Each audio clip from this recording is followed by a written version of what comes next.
नमस्कार दोस्तों, स्वागत है आप सभी का मेरे YouTube चैनल स्टेनो गुरु शिवा में। दोस्तों शुरू करते हैं आज की डिक्टेशन। गति लेखन अभ्यास संख्या 143।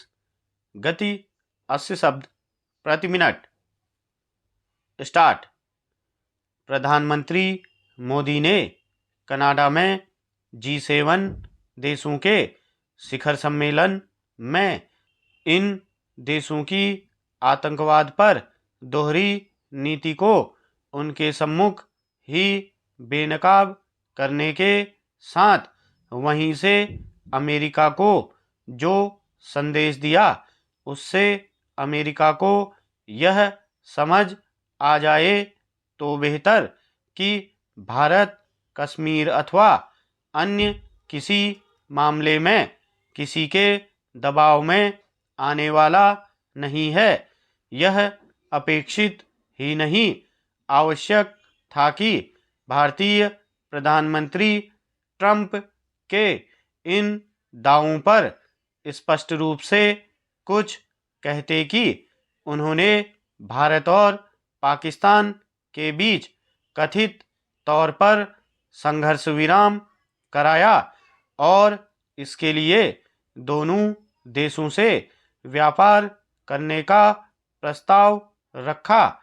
प्रधानमंत्री मोदी ने उनसे कहा कि ऐसा कहीं कुछ नहीं था और भारत से इस संदर्भ में कोई बात ही नहीं हुई।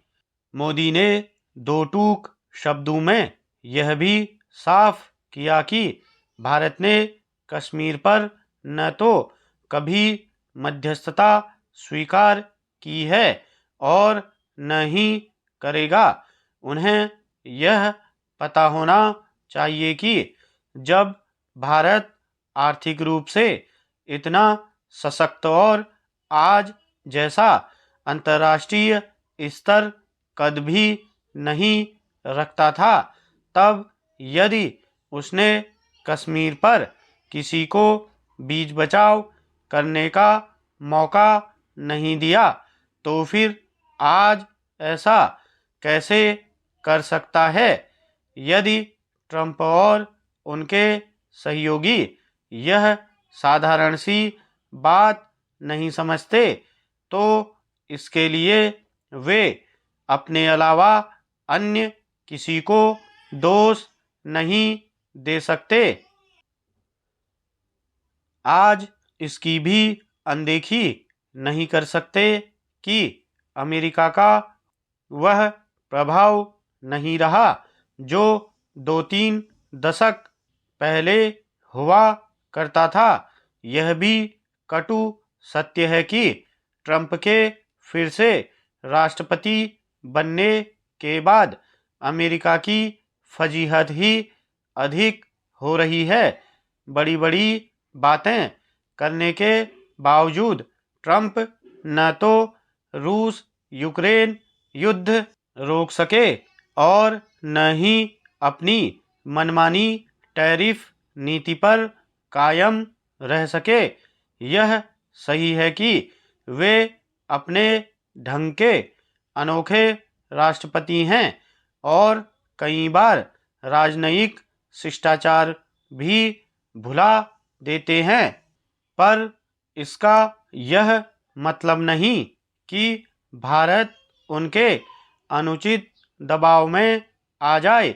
भारतीय प्रधानमंत्री ने एक जरूरी काम यह भी किया कि उन्होंने कनाडा से अमेरिका आ जाने के ट्रंप के प्रस्ताव को ठुकरा दिया। ऐसा करना इसलिए अनिवार्य था क्योंकि ट्रंप पाकिस्तान के जिहादी सोच और आतंक को खुला समर्थन देने वाले सेना प्रमुख से मुलाकात की तैयारी कर रहे थे।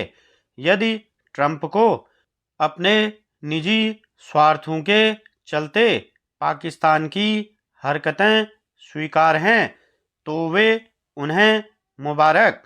यह अच्छा हुआ कि भारतीय प्रधानमंत्री ने यह भी कहा कि भारत अब आतंकवाद को युद्ध के रूप में ही देखेगा, वह पाकिस्तान को भी सीधा संदेश है। स्टॉप।